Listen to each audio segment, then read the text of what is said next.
Y al mirar mejor nos damos cuenta de que las cosas son mucho menos claras o se nos escapan de la claridad como creemos tenerla en la cabeza para poder utilizarla y manejarla. Entonces, ¿qué es la cotidianidad? Para muchos de nosotros la cotidianidad es nuestra manera de llevar la vida, son nuestras familias, nuestro trabajo, nuestros altibajos, toda la vida, tal y como es. Entonces la cotidianidad es una palabra muy amplia, la que refleja nuestra vida en general. Y dentro de esto aparece de pronto una palabra espiritualidad. Entonces, si la cotidianidad es todo, la espiritualidad parece ser algo mucho más especial. Y creemos que la espiritualidad es o un comportamiento, o una manera de ser, o algo más elevado, o por lo menos más exclusivo, cuya incorporación a la cotidianidad, por lo menos no es cosa de todos, se necesita o tiempo, o ejercicio, o una manera muy especial de ser, por lo menos incluso apartada de lo que podríamos llamar la cotidianidad. Y a pesar de todo, siempre será la pregunta por qué necesitamos en la cotidianidad espiritualidad y qué en especial puede llevar el Zen siendo espiritualidad, por ejemplo, o una manera de espiritualidad desde el Oriente. Otra vez la vuelta a la cotidianidad. ¿Para qué necesitamos en la cotidianidad algo especial? Yo creo que una de las cosas fundamentales en nuestra manera de vivir y percibir la cotidianidad consiste en que la vivimos como algo muy frágil. La cotidianidad es como es, pero tal como es, nos da miedo, es terminable, es limitada. Nosotros notamos que muchas cosas que nos hubieran gustado de tener no podemos conseguir, y lo que tenemos y no nos gusta no podemos quitar. Vivimos algunas veces menos de lo que nos hubiera gustado, de vez en cuando en estados males y más de lo que nos hubiera gustado. Es decir, que nuestro control, nuestra manera de sobreponer sobre la cotidianidad nuestros gustos, no es tan fácil. Y además, todos, absolutamente todos, vivimos y tenemos la sensación de que somos limitados y terminables. Es decir, que la manera tal y como estamos aquí y aparecemos, y nosotros, y toda la llamada cotidianidad o todo lo que dentro de ella aparece, es limitado. Esta limitación, o mejor dicho, la conciencia de esta limitación, es seguramente para la humanidad un punto clave. Probablemente un punto tan clave que gracias o debido a que nos damos cuenta de la limitación, cuya puerta final se llama muerte, nace algo lo que llamamos religión. Si no hubiera muerte, probablemente no hubiese ni religión ni espiritualidad. ¿Para qué? Es decir, es muy probable que la religión, y hablo en general, nace muy al principio de la humanidad, nace en el momento cuando alguien se da cuenta de que su manera de ser tiene un fin, y un fin bastante temprano. Probablemente por eso la religión y las religiones tienen casi siempre dos grandes aspectos. Primero, es un intento de pacificar o un intento de hacer algo para que lo que me da la sensación que está fuera de mí esté más favorable hacia mí. Dios es, de alguna manera, los nombres son cambiables, pero todas las religiones se viven siempre en el momento cuando las personas o un conjunto de personas tienen la sensación de lo que ocurre no le es favorable.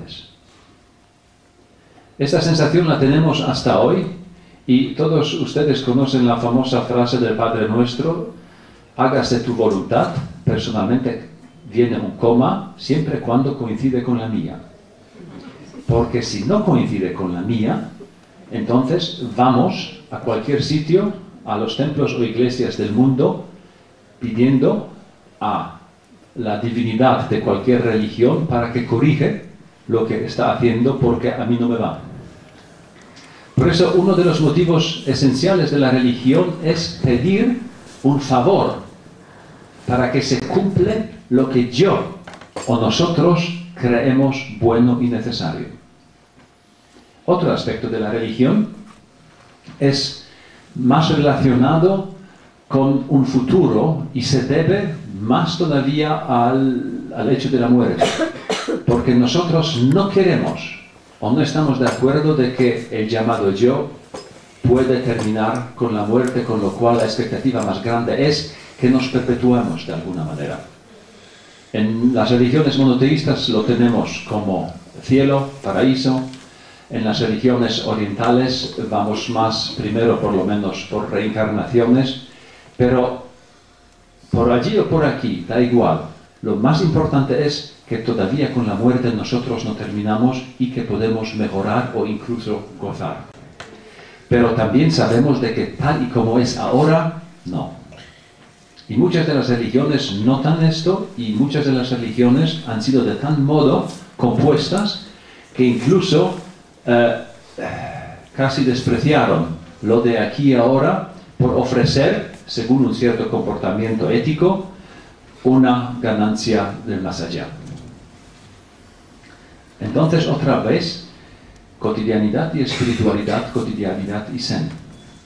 Si las religiones, no todas, pero en su tono especial casi todas, desprecian la cotidianidad y ofrecen un mundo mejor, muchas veces después de la muerte, ¿qué tipo de espiritualidad o qué espiritualidad tiene que ver con la cotidianidad y por qué?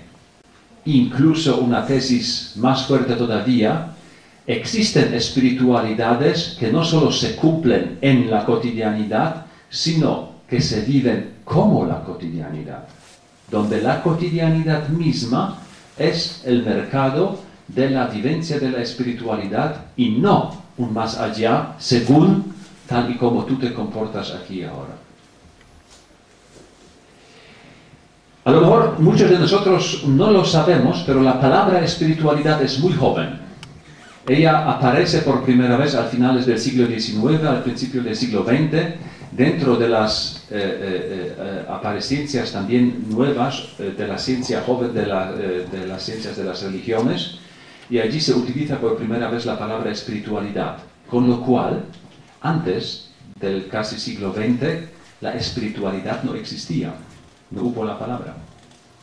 Con lo cual, muchas personas hacían lo que hacían dentro de las religiones, pero no ejercían lo que llamamos hoy espiritualidad. Y no se sentían espirituales, especialmente porque, incluso si lo hubieran sido, no conocían la palabra para expresarlo, con lo cual hacían probablemente en su autoentendido algo diferente.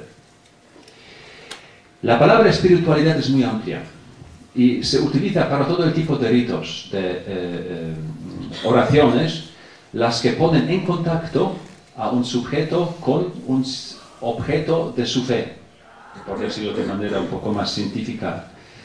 Pero también se utiliza para todo el tipo, hoy en día, de experiencias no personales, unas llamadas transpersonales, algunas llamadas místicas. Todas estas palabras son muy amplias, nos suenan de algo, pero tampoco nos aclara mucho la situación. Por eso, siempre cuando oímos, o ustedes oyen o leen en algún sitio, se trata de un curso de espiritualidad, había que ver muy bien y con ojos muy críticos de qué se trata de verdad.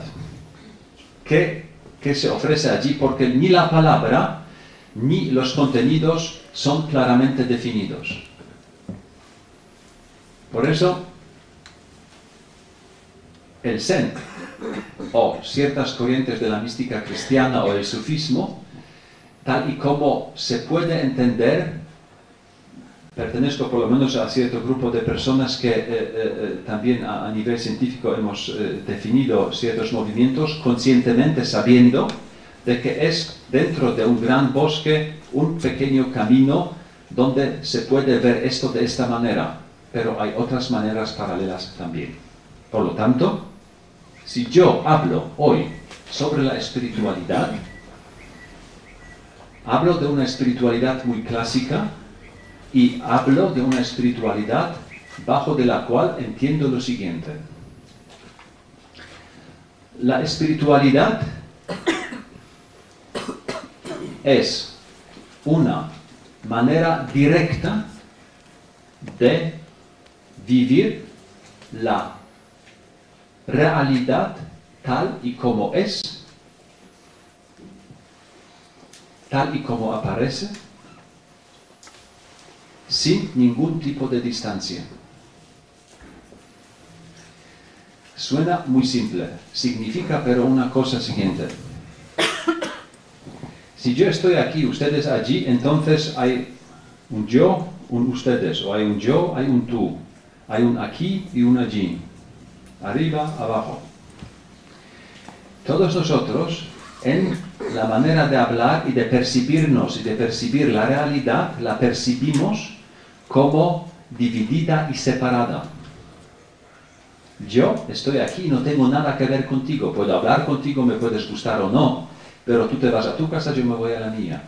Yo soy yo, tú eres tú. Tenemos una sensación muy profunda de que cada uno de nosotros es un sujeto, fijo y firme, no solo distinguido y diferenciado, sino separado de los demás sujetos. Y que realidad o la llamada cotidianidad es algo que el sujeto, ni yo, puede contemplar, puede entender, puede nombrar, distinguir, recordar y así. Con lo cual, nuestra cotidianidad y nuestra manera de entender la espiritualidad es desde esta postura fija de un sujeto fijo, un yo. Y ahora lo interesante es que en ciertos caminos y ciertas experiencias, llamadas hoy en día también espirituales, como el Zen, Vipassana, Dzogchen, si hablamos del Oriente, Sufismo, ciertas corrientes de la mística cristiana, o ciertas corrientes de la Kabbalah, hablan de una percepción y vivencia de la cotidianidad bastante distinta a esta yo aquí, tú allí. Ellos parten de una experiencia de que el yo no es fijo. Esto quiere decir que el yo no es un sujeto que nace, se desarrolla y luego incluso puede perpetuarse, renacer o estar en algún tipo de beatitud, en algún tipo de paraíso o unido con alguna divinidad, sino que este yo en sí mismo es solo un juego entre varias calidades. Dichos de otra manera, nosotros tenemos, por ejemplo, la sensación cotidiana de que yo soy yo y tengo las calidades como sentir, pensar, recordar. Con lo cual, yo soy yo y yo puedo pensar. Esto supone que yo puedo ser yo sin que puedo pensar, o sin que pienso, y seguiré siendo yo. Así se lo imaginamos, pero así no lo es. Es decir, visto de otra manera, y también incluso hoy en varias, por lo menos, acercamientos científicos, el yo no es el sujeto que piensa, y no es la base para el pensar, sino el yo es el fruto del pensar. Y esto pone ya al revés mucho de nuestro autoentendimiento. Es decir, no hay un yo sin que hay una capacidad, por ejemplo, de pensar. Todos nosotros conocemos personas con ciertas enfermedades, Alzheimer o que sea, donde el yo no se produce, o deja de producirse, o por otro tipo de accidentes o enfrentamientos no aparece o desaparece. ¿Dónde está? ¿Dónde se fue? El reconocimiento muy temprano, y en el Oriente y en el Occidente, es que el yo es muy frágil. Pero esta fragilidad ha sido interpretada de manera distinta en la corriente cotidiana, también en religiones, digamos, institucionalizados, y ha sido interpretada y vivida de una manera completamente distinta en corrientes llamadas, desde el punto de vista de hoy, corrientes espirituales, como puede ser, por ejemplo, esto Zen. En el Zen, una de las frases más famosas es que el yo es vacío. Es decir, es una manera de jugar entre el pensamiento, entre la memoria, entre la voluntad, entre el sentir, pero si quitamos de este conjunto, por ejemplo, la capacidad de pensar, todo se cae como un juego de naipes. Este punto es muy interesante porque lleva una semilla que luego se puede desarrollar de la solución del problema.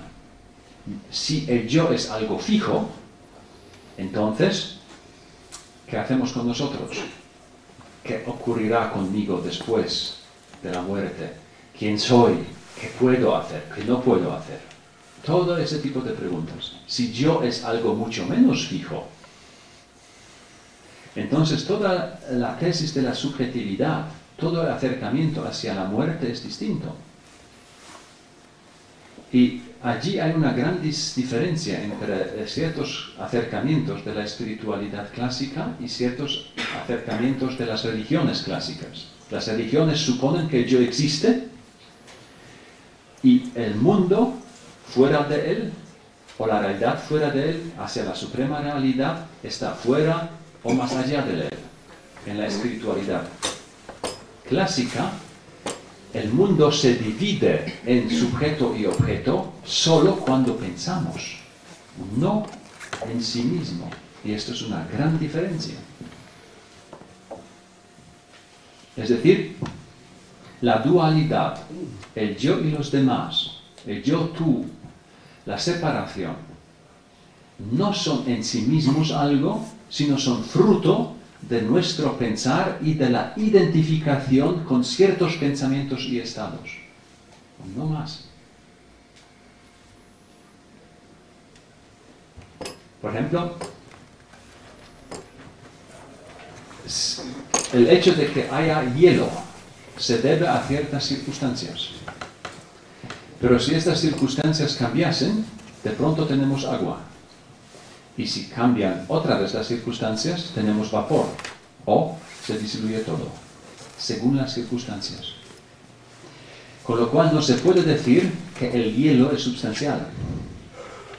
Solo según circunstancias aparece la realidad como hielo o aparece como vapor, según circunstancias, pero no en sí misma. Mientras que en otras tradiciones, esta sustancia se la cree, se la piensa como un hielo para siempre.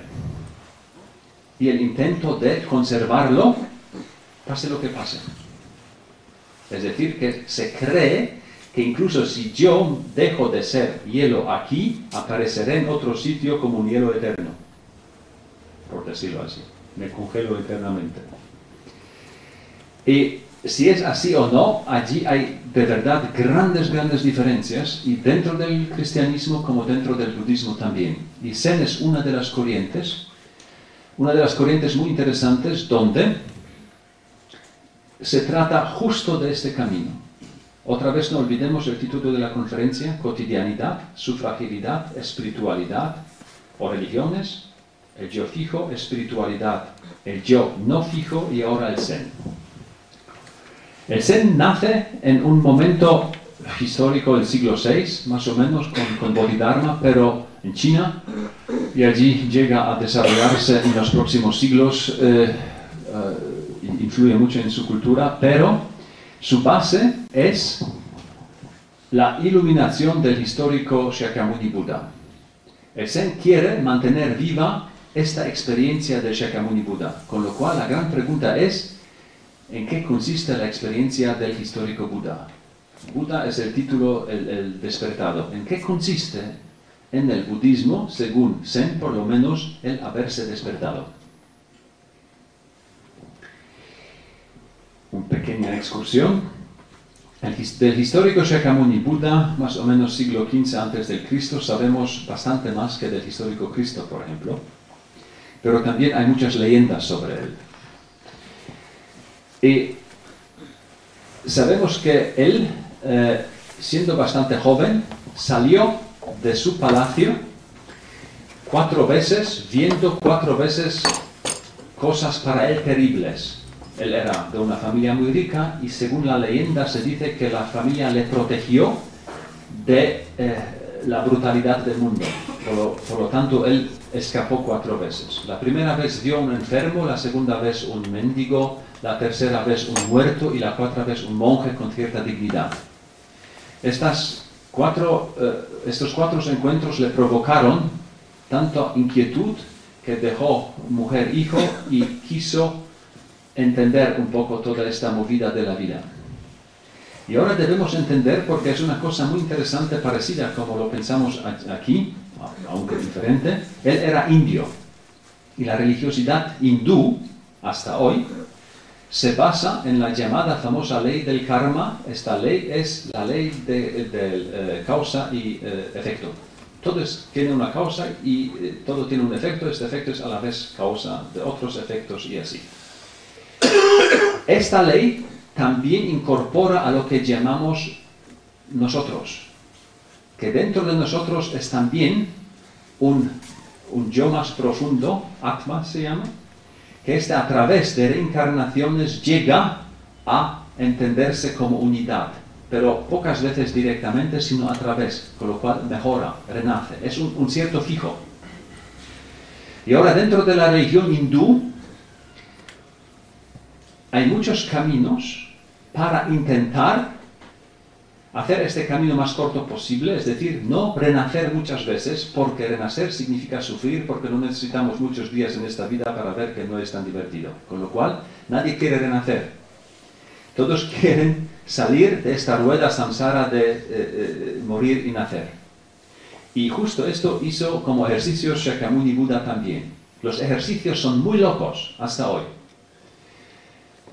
Los ejercicios consisten, entre otras cosas, del camino clásico. Lo que ejerció Shakyamuni Buda fue intentar no producir ningún efecto, con lo cual, pensando lógicamente, si yo dejo de ser causa de un efecto, entonces me apago. De allí viene también la palabra nirvana, apagarse.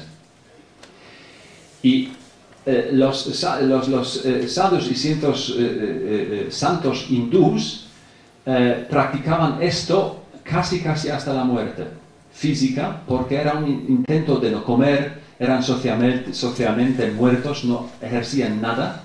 Y luego vino el ejercicio de la yoga para bajar incluso el número de respiraciones, de palpitaciones del corazón, todo hacia abajo, ¿sí? Para no producir más ningún efecto. Esto ejerció Shakyamuni Buda varios años y llegó a convencerse de que no le tranquiliza el espíritu, dejó de hacerlo. Pero más posibilidades en su entorno no hubo entonces. Entonces, según la leyenda, él, desesperado, se sintió bajo un llamado árbol Bodhi, diciendo: entonces me muero, porque mejor morir que seguir con esta inquietud interior. Y según la leyenda, 8 días después, por la mañana, al subirse la estrella, él se dio cuenta de qué va la cosa. ¿De qué va la cosa? En uno de los primeros sermones suyos, después de la del llamado despertar, él dice algo que revolucionó la religión hindú, la que luego otra vez desaparece en el budismo, pero fue la revolución porque si no necesitamos el budismo. Él dijo, mis monjes, lo que yo vi es que no hay un yo, no hay un mí, ni para mí, ni mío. Entonces, ¿quién muere, quién renace? Esta llamada es la famosa, el famoso sermón Anatta, no hay un yo. Y esto es la revolución en el Oriente. Y algo parecido tenemos también en el cristianismo, por ejemplo, con Maestro Eckhart Tolle, donde la subjetividad del yo está puesta en duda.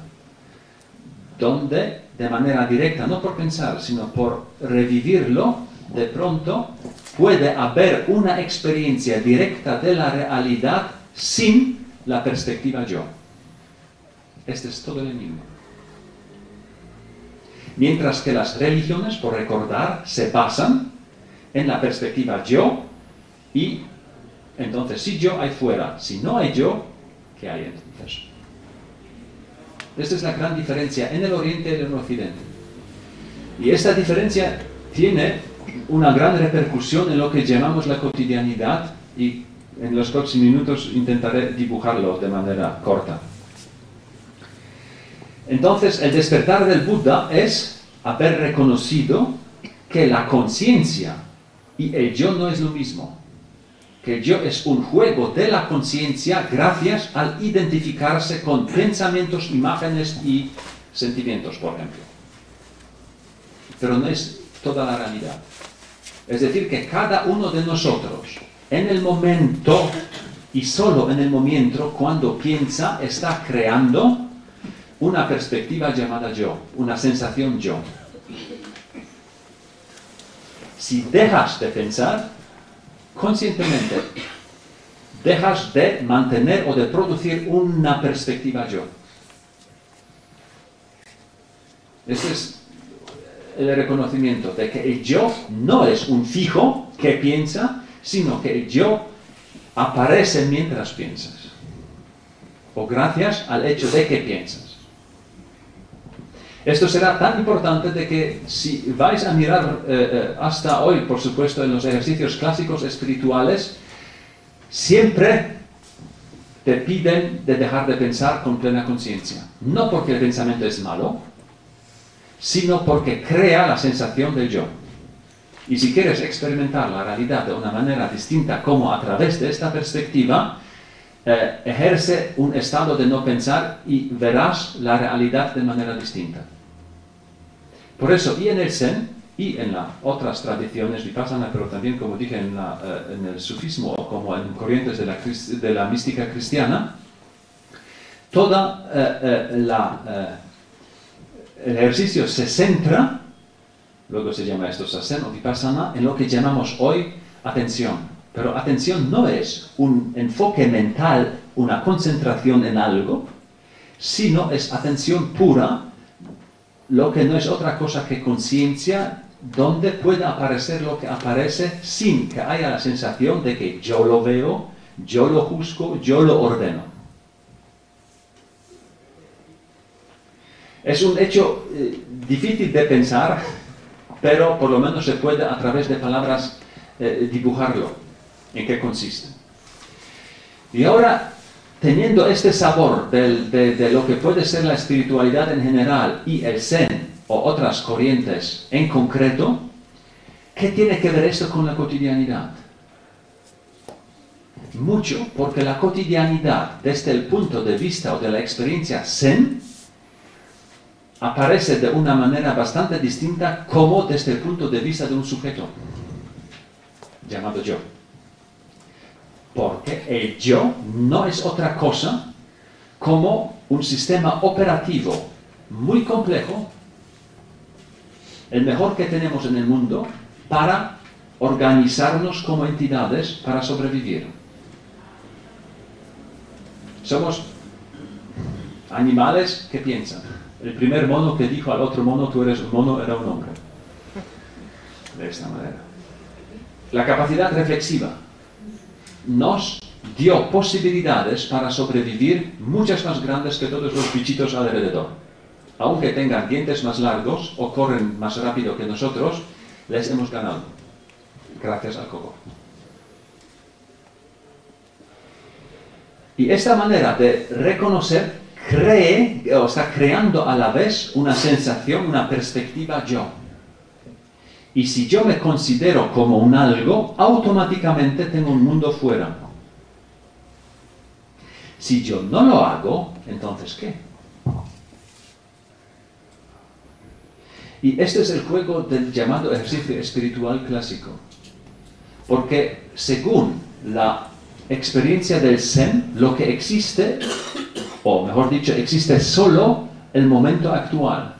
Existe solo la presencia.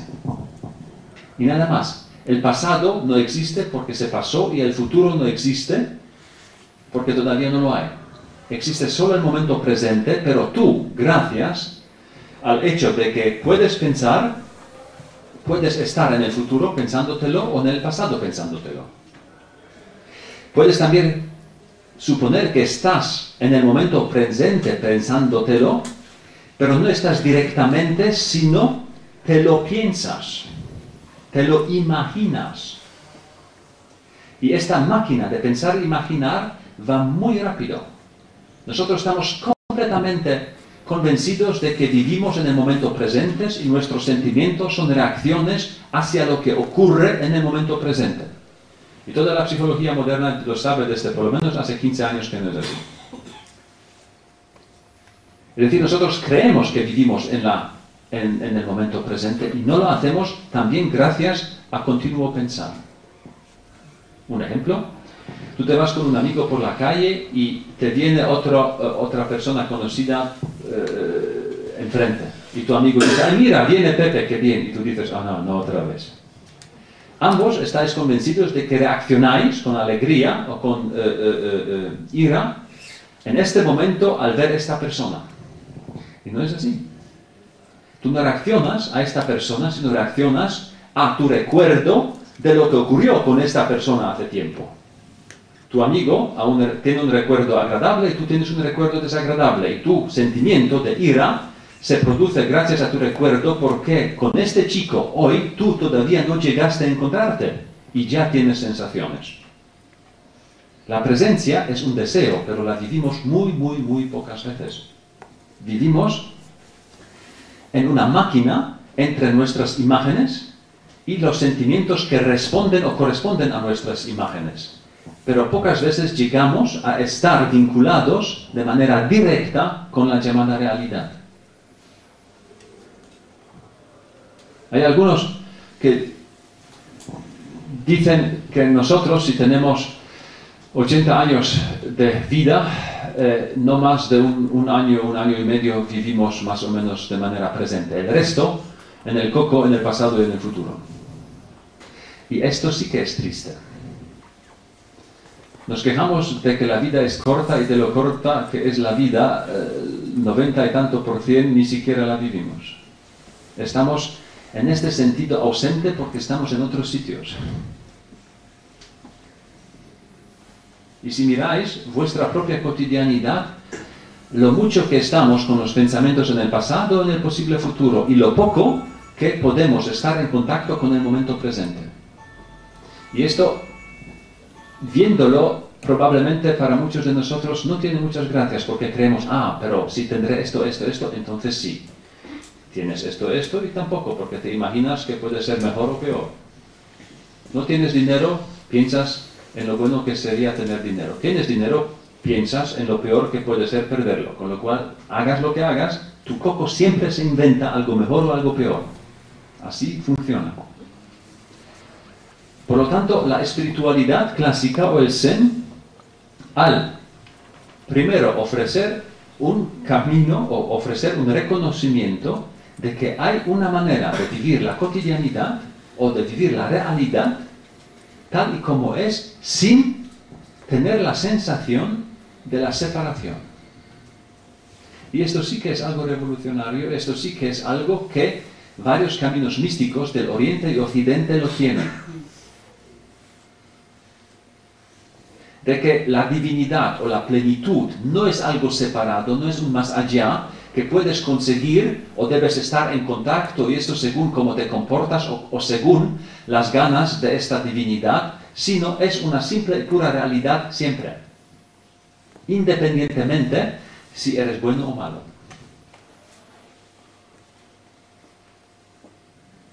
Este mensaje es completamente distinto a los mensajes que conocemos nosotros. Se trata de reconocer el momento presente tal y como es y no huir de él con los pensamientos hacia un mejor futuro o recordar un mejor pasado, sino poder enfrentar el momento presente tal y como es.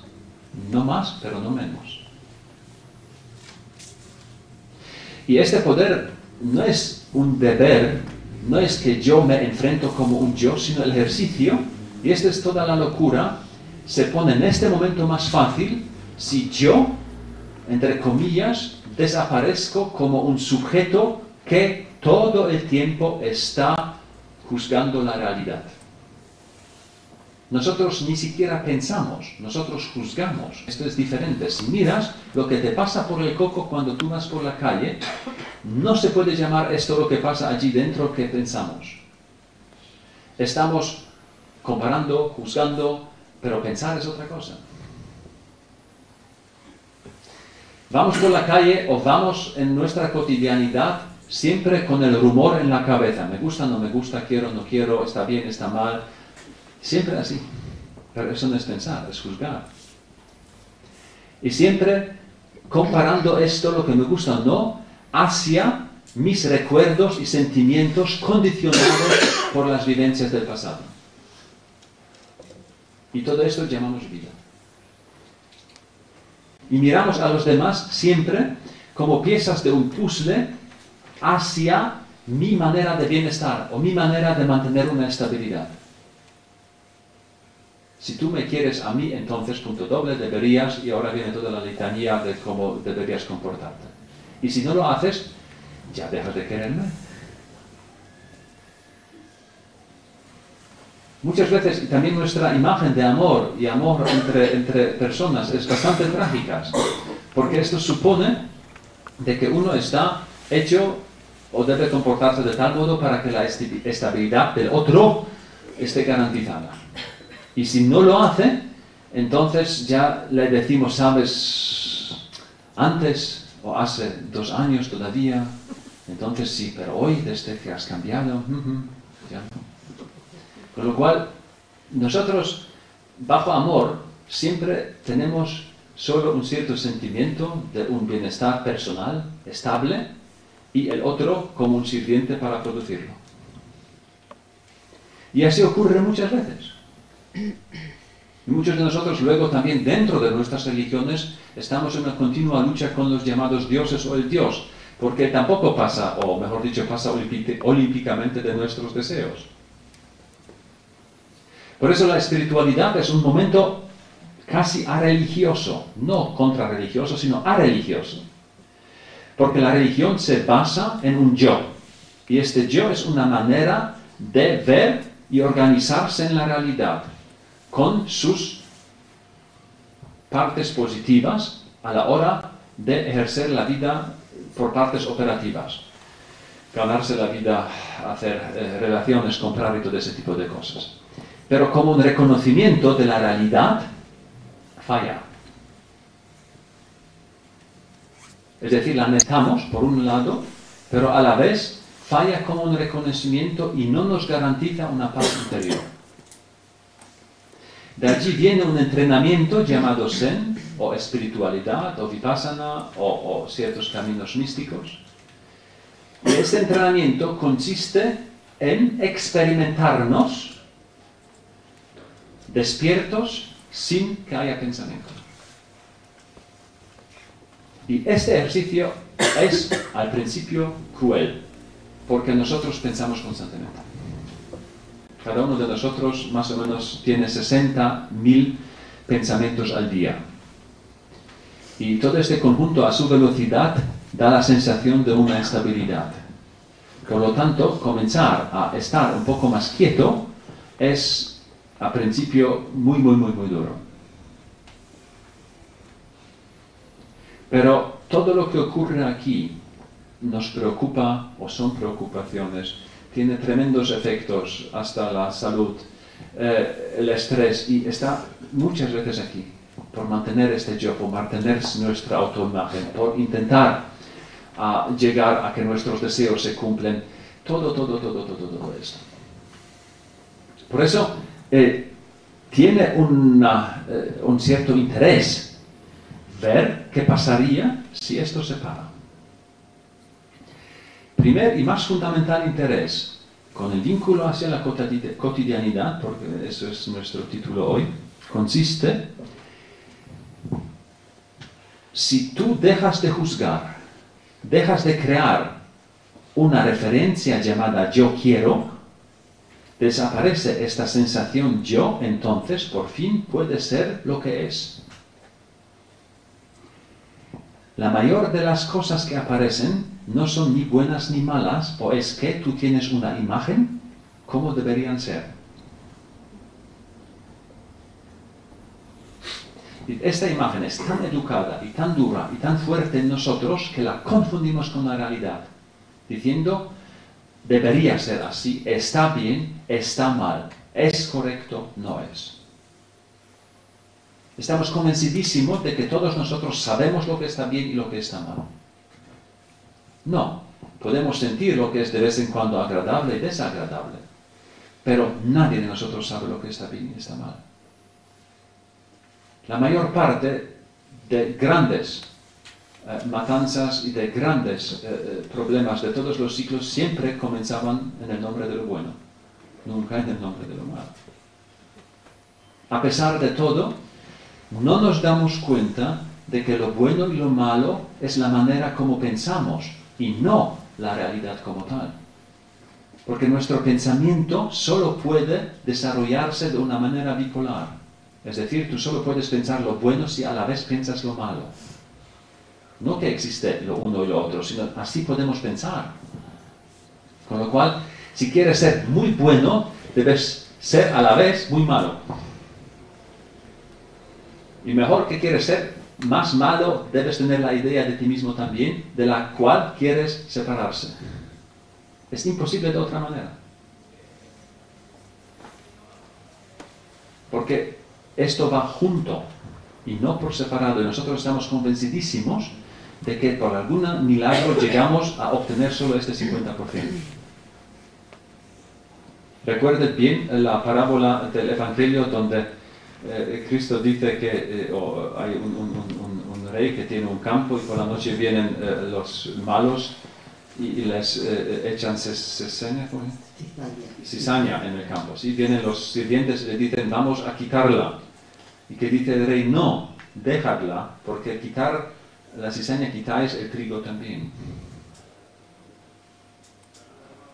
Es raro, pero nuestra vida está dividida por manera de pensar, pero si ella es así, es algo completamente diferente.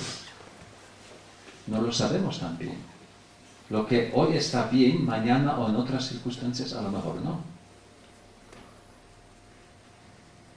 Yo no quiero decir que no existe o no es necesario o no está bien tener la capacidad de organizarnos como un sujeto, como un yo. Digo más, las personas que no tengan la capacidad de crear una reflexión fija llamada yo no son iluminadas sino enfermas. Y esto es en serio. Pero el yo es una manera de organizarnos para poder ser operativos. Pero esta es una parte de la vida y no toda. Por eso, si tomamos en serio la capacidad nuestra de la fragilidad de este yo y experimentamos, en lugar de buscar en todos los sitios, también en la cotidianidad, todos los ingredientes para poder ser fijos lo más tiempo posible, sino ejercemos esta fragilidad y la caída del yo a plena conciencia, entonces ejercemos un camino espiritual, no más.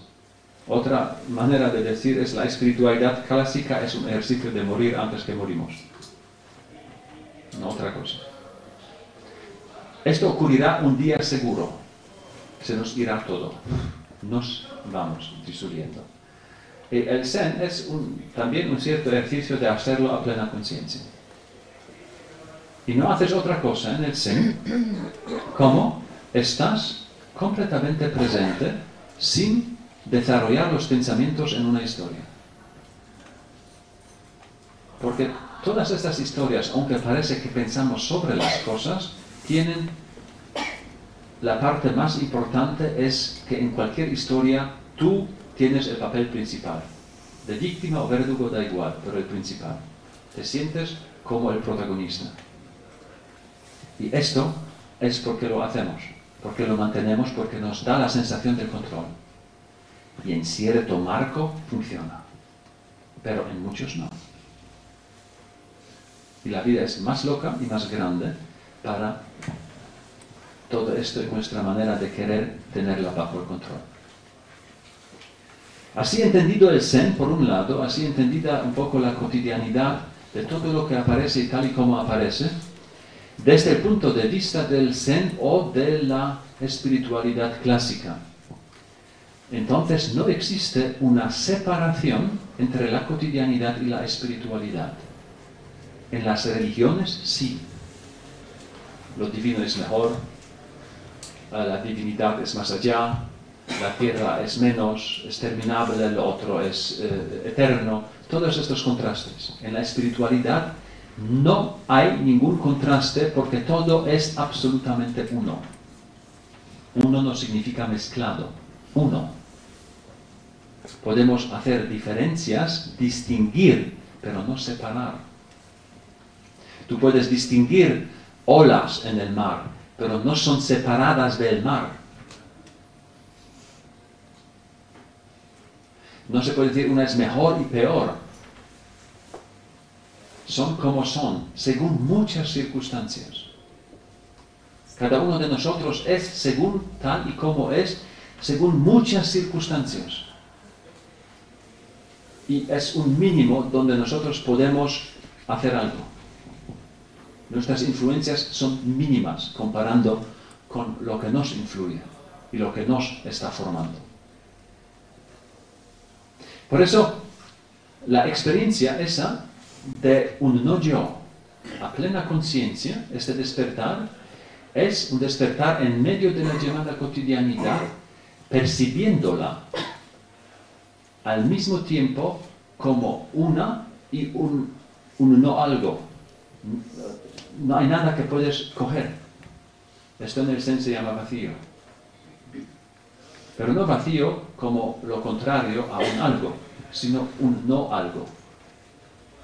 Porque todo está en constante movimiento. Por supuesto, el yo también. Esto se puede experimentar y esta experiencia es loca porque nos da paz interior. Por un simple hecho de que perdemos el miedo. Y si miráis la cantidad de miedo que tenemos en la cotidianidad bajo muchos de los actos que tenemos. El miedo es lo que más nos guía en la cotidianidad. En lo más profundo probablemente el miedo al morir. Por eso esta experiencia Zen, o esta experiencia que también puede haber en otras tradiciones, o la puedes hacer sin ninguna tradición, se refleja como una vivencia del mundo sin esta perspectiva. Y todo también funciona sin este yo. Todo se vive. Esta experiencia es loca. Y entonces nos podemos dar cuenta de que todo lo que llamamos cotidianidad es siempre la manifestación de esto mismo. De esta misma realidad. Si luego la llamamos divina o no, esta es cuestión estética. Pero no hay una divinidad más allá. Es lo mismo que si miras las olas, entonces no hay un alguien que las está haciendo. Contra o pro. Todo se vive. Y esta vivencia tiene que ver mucho con nosotros y con la cotidianidad y con este despertar. Por eso otro ejemplo, porque no como imagen, imaginaos, nuestro yo y nuestra manera de ser es como un cine. Cada uno de nosotros tiene su cine particular con su película particular, debido a nuestro condicionamiento particular. Y por supuesto, estando cada uno en nuestro cine doméstico, te toca la película de guerra, de divorcio, de enamoramiento, de enfermedad o de buen trabajo, según. Si te toca una mala, estás lleno de envidia contra alguien que le toca una película buena y quisieras cambiar el cine. Si eres joven, estás lleno de expectativas y esperanzas que tu influencia sobre el guión es todavía grande.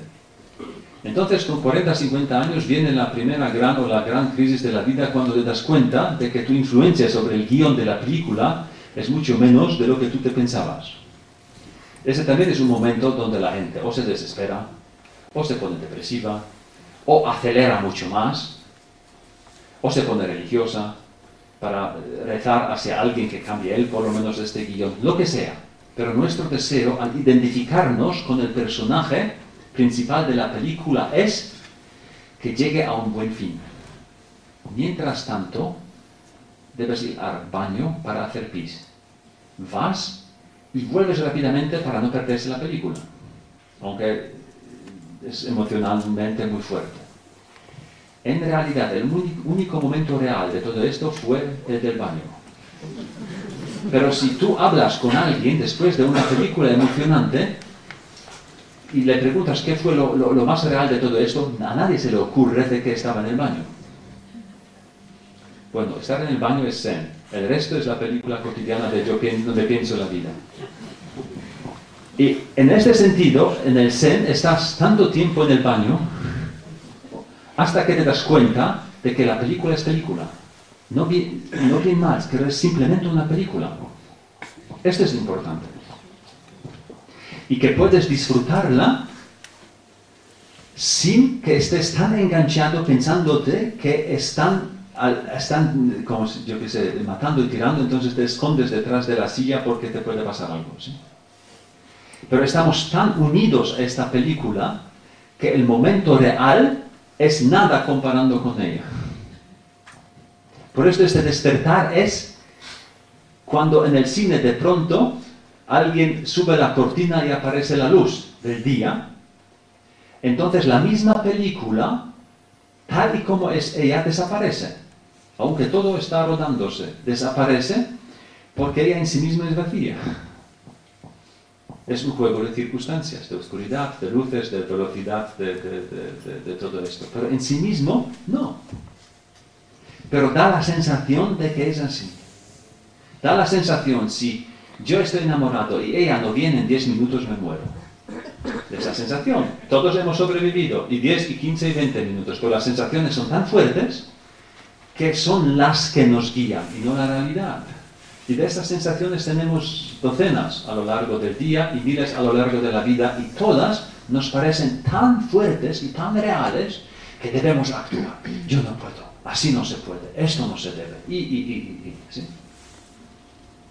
Por eso el Zen es una manera muy simple de experimentar la realidad, pero la debes experimentar en medio de ella. Para experimentarla de que no es como parece. Y esto libera. Eso significa no huir del miedo con pensamientos de esperanzas que será mejor, sino ver si este miedo seguramente se cumple, aparece lo que temes o no.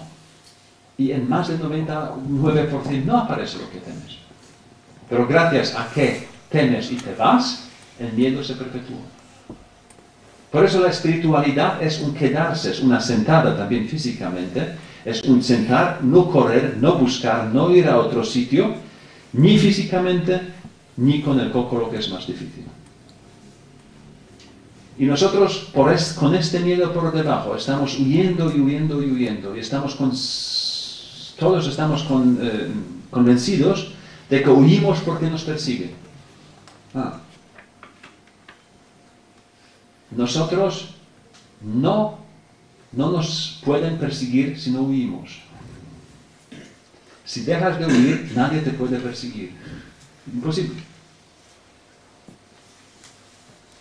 En el cine, si están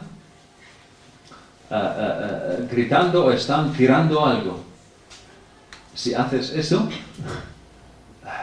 te lo tomas como algo real.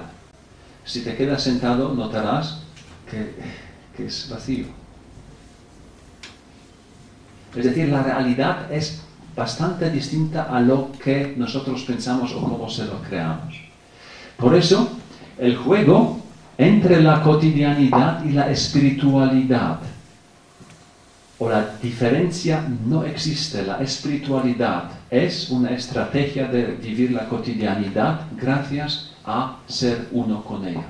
Ser uno con ella significa la espiritualidad que de entrada no te imaginas otra cosa de la que es. Es decir, si el médico me dice que yo tengo la enfermedad X, entonces yo no voy contra esta enfermedad con médico, sino voy con ella al médico. Es diferencia. Yo vivo con el dolor y miro lo que hago con el dolor y no contra, siempre, diferenciándome y separándome de él. Yo siempre vivo en y no más allá.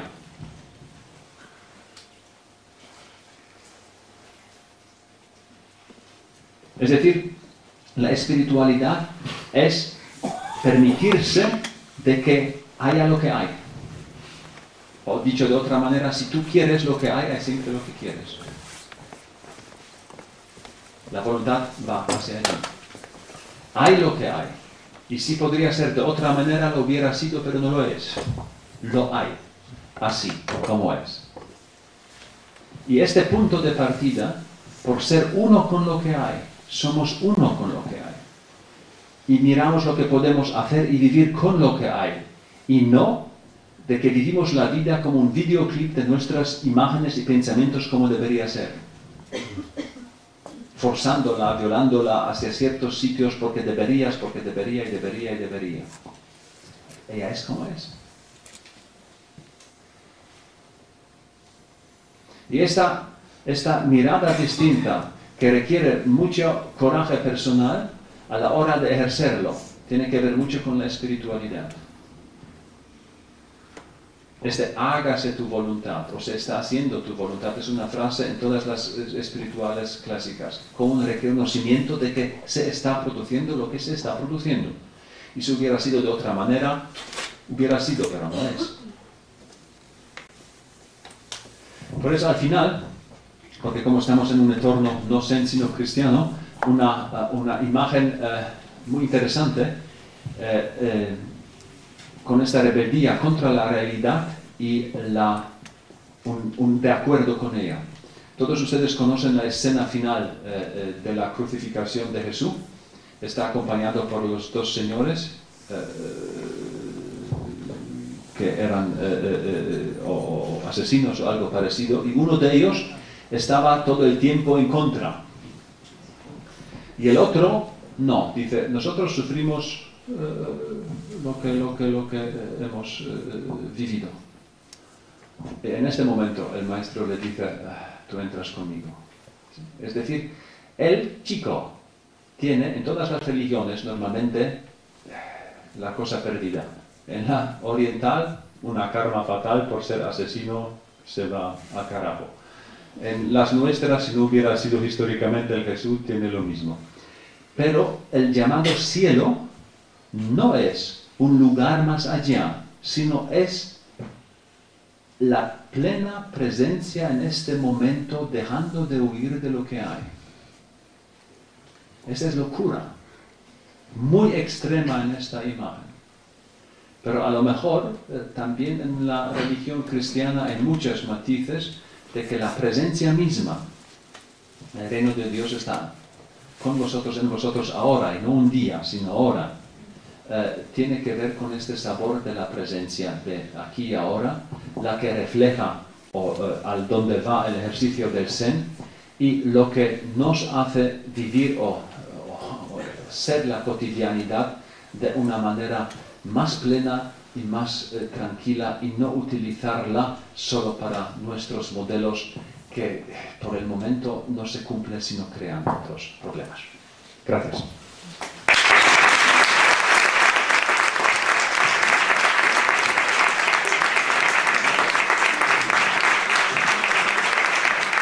Gracias, Alexander, por esta excelente conferencia. Y ahora, si alguien quiere hacer alguna pregunta, pues la pregunta. Hay dos preguntas. Una. ¿Cuál es el objetivo del hombre en esta tierra y para el más allá, si hay otro más allá, cuál es? La meta final. No lo sé. Es muy importante, creo. Yo personalmente no sé para qué estamos aquí. Y tal y como vivimos nosotros el Zen y conocemos a mucha gente de esta tradición, la clásica espiritualidad no es una explicación de la vida, sino es una, por decir así, una manera de vivirla. Pero no es un entendimiento de ella. Es una gran diferencia. Yo no sé por qué estamos aquí. No lo sé. La única cosa que te puedo decir es que la palabra, el sentido de la vida, la hemos pervertido un poco porque la entendemos como una explicación de la vida. Pero si hubiera sido el sentido de la vida, la explicación de la vida se llamaría explicación de la vida en no sentido, porque el sentido viene de sentir, es decir, de vivirla sobre la marcha. Y la vida tiene sentido si la vives sobre la marcha a través de los sentidos, la incorporas, la vives.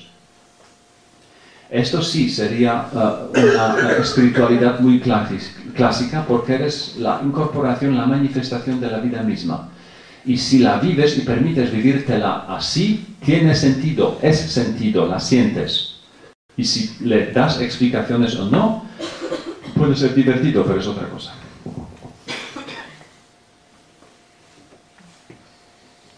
Otra pregunta. ¿Sí? ¿Cómo explicas la capacidad creadora del hombre y el que no tiene esa capacidad, he entendido que es una locura? No la capacidad creadora, sino la capacidad de fijar, la capacidad reflexiva, no creadora.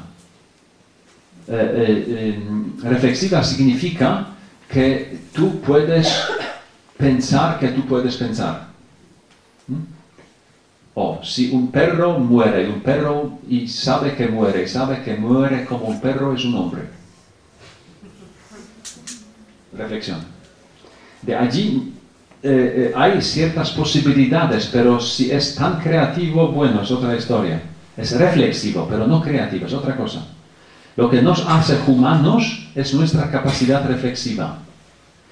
Lo que nos hace luego personas más todavía, sujetos, es fijación de esta capacidad a través de identificación con ciertos conceptos o partes.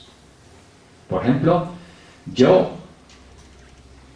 si tú te presentas, o a mí como Manuel me presentó, él me crea, está creándome. Alexander es punto doble. Y ahora viene una creación. Le gusta, no le gusta, hace o no hace. Y si hubiera más personas que hacen lo mismo, entonces yo debería identificarme con cosas más detalladas todavía para mantener mi ser distinto. ¿Sí? Estamos creándonos, pero esto es muy flexible.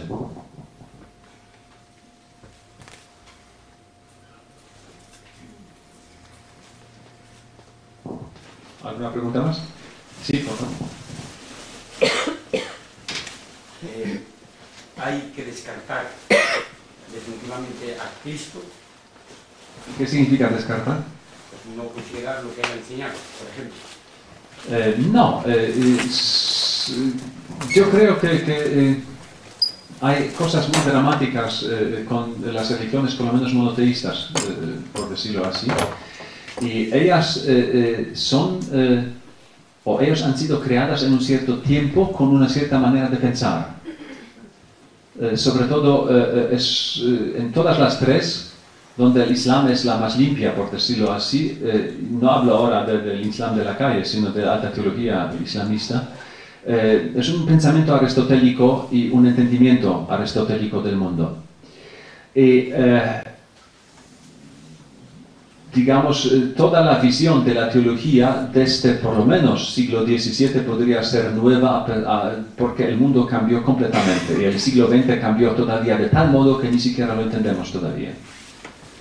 Es decir, todo lo que podemos saber hoy es tan distinto y pone tan pata para arriba todo lo que hasta ahora hemos considerado válido, fijo en el sentido no moral, sino válido en el sentido fijo de que es así, es completamente loco. Y escribir la filosofía está en ciertos países, en Alemania comienza a haber mucha filosofía utilizando cada vez más o dialogando con otros tipos de ciencia para pensar, teniendo en cuenta lo que se conoce y reconoce, y esta es una gran tarea. Pero lo clásico, yo considero problemático, lo clásico en el sentido de que Jesús es único Hijo de Dios, de que Él murió por nosotros para que Dios se reconciliara, es difícil de mantener. Si te imaginas la imagen de Dios que está detrás, tremendo. Y debes tener un Dios enfadado que necesita una muerte cruel para que quita un poco de su enfado. Y tiene sus dificultades, por lo menos mis niños me miran de manera rara cuando hablamos de estas historias así. Y sabemos hoy, con muchas ciencias o pequeñas investigaciones, de que todos estos mitos no son únicos cristianos, de que el mito desde la Inmaculada hacia donde sea, desde el Buda hasta Krishna, todos son Inmaculada Concepción y que tiene otro tipo de conceptualidad detrás.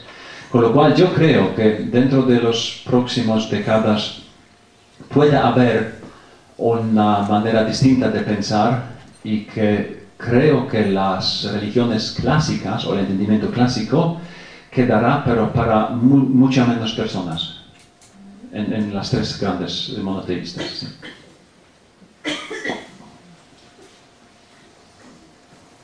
Bueno, si no hay más preguntas, muchas gracias y una buena tarde todavía.